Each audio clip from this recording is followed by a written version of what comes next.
한일 군사정보보호협정 국무회의를 오늘 통과가 됐습니다. 네, 한일 양국 대표들이 서명을 하면 곧바로 협정이 발효되는데요. 어떤 이유 때문에 협정을 체결했는지 또 반발하는 이유는 무엇인지 짚어보도록 하겠습니다. YTN 김주환 정치안보 전문기자와 함께하겠습니다. 네, 안녕하십니까. 자, 지소미아라고도 부르는데요. 한일 군사정보보호협정. 오늘 국무회의를 통과가 되는데 이제 앞으로 어떤 절차를 거쳐서 이게 공식 발효가 되게 됩니까? 지금 양국 우리는 대통령, 일본은 아베 총리의 이제 네. 재가 결정을 걸치면 아마 오늘 중으로 이루어질 거로 보이고요. 내일 네.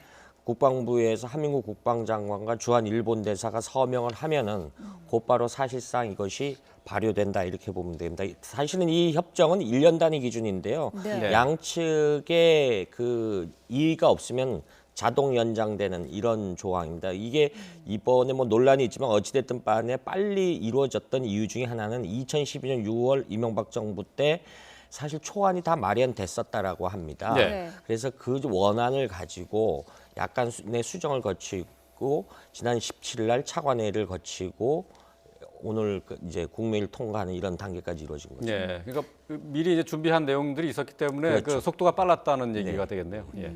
우리나라가 이 군사정보보호협정을 체결한 국가가 일본뿐만은 아니죠. 지금 앞서 배성준 기자가 얘기했듯 지소미아란 말은 군사정보협정이라는 일반 명사입니다. 이제 네. 일본안과 하면은 33번째 국가가 됩니다. 이제 눈여겨봐야 될 건 나토 회원국들과 우리가 이미 맺어 있고요. 네. 네. 그리고 아랍에미레이트, 그다음에 베트남, 그다음에 구공산권이었던 러시아, 뉴질랜드 이런 나라들과 전 세계 나라들은 이 필요한 이제 이 군사 협정 같은 일종의 군사 외교의 일환인데 맺어 있고요. 일본도 우리와 비슷한 국가와 이 협정을 맺었는데 이것이 이제 한일 관계 특성 때문에 지금 좀 민감하게 보이는 거죠. 네. 네.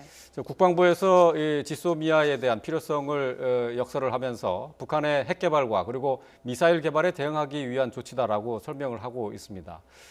이런 국방부의 설명은 타당한 면이 있지 않습니까? 지금 안보 전문가들이나 특히 군 전문가들은 이 부분에 대해서 필요성이 굉장히 강조를 하고 있는 상황이죠. 왜냐하면은 올해 들어서 핵실험을 2차례나 했고요. 이 한일 간 동북아의 공동 위협이 북한 핵 문제다. 이거에 대한 정보를 거의 굉장히 실시간이라도 빨리 알아야 되는데 일본 같은 경우는 이른바 정보 자산이 굉장히 풍부한 나라죠. 시기트라고 하는데 이런 부분에 대한 우리가 보다 큰 협조를 얻을 수 있기 때문에 이것이 추진했다는 거죠. 예.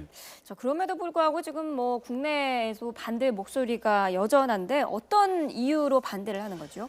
사실 이 이 정보보호협정은 특히 한일 간에는 양날의 칼이다 이런 부분을 이야기를 많이 했습니다. 네. 일본은 이제 보통 국가를 하면서 군사대국화를 치고했고요. 한반도 급변 사태에 대한 한일 간의 인식이 극명히 다릅니다. 네. 한반도는 우리는 대한민국 을 전 북한 지역까지 보면는데 일본은 이 인식은 사실상 휴전선 이남을 실효적 지배로 보기 때문에 급변 사태 시 일본의 정보함이 원산 앞바다에 가지 말라는 법이 없지 않느냐 이런 우려가 있고요. 네. 그럴 기미로 해서 좀 극단적으로 하는 인사들 중에서는 북한 급변 사태 시 평양의 태극기보다 일장기가 먼저 걸리는 상황이 있다. 네. 이런 얘기가 있고 또 하나는 이제 정서적인 측면이 있죠. 과거사 문제, 위안부 문제 이런 네. 것이 해결이 안 돼 있기 때문에 굉장히 서둘러서 하는 건 좀 곤란하지 않느냐. 그래서 반발이 크죠. 예. 네.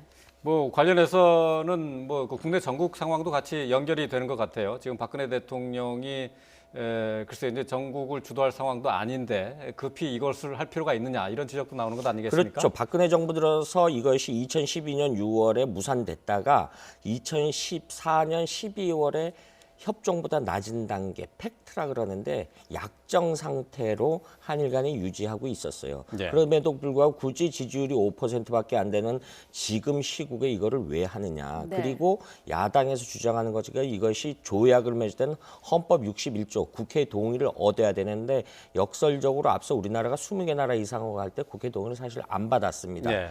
안 받았는데 야3당은 국회 동의를 받아야 된다 이런 논리적인 그 이의도 제기하고 있고요. 어찌됐든 간에 이런 상황에서 굳이 미국의 트럼프 행정부가 출범도 안 했고 그러면 행정부가 출범 한미일 안보협력 강화를 위해서는 우리가 보다 내밀하게 쓸 수 있는 카드가 이것 중에 하나인데 왜 굳이 지금 사용하느냐. 그래서 네. 야3당이 그런 이유 등을 들어서 30일 날 그 한민국 국방장은 해임 건의안을 내겠다 이렇게 반발하고 있는 거죠. 네.